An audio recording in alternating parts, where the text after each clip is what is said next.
Hi up guys, in this video I will show you how to make someone admin on Discord. As you can see here, I am on my Discord side by getting through a server that I'm gonna get up and take admin on that site. Now on this side I will go and select the name of this server, and I will go on the third selection which says settings. Then I need to scroll down, and as you can see down on user management, I have the second option which says roles.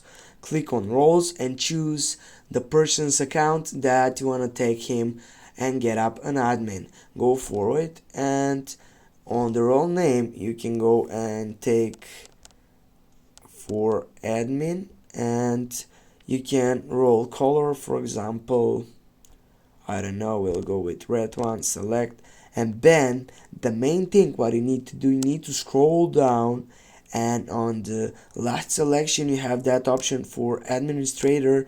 Just select it and click right down for saving button.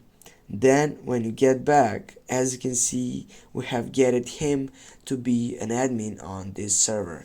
Thanks for watching. Don't forget to hit that like and share the video. See you soon guys.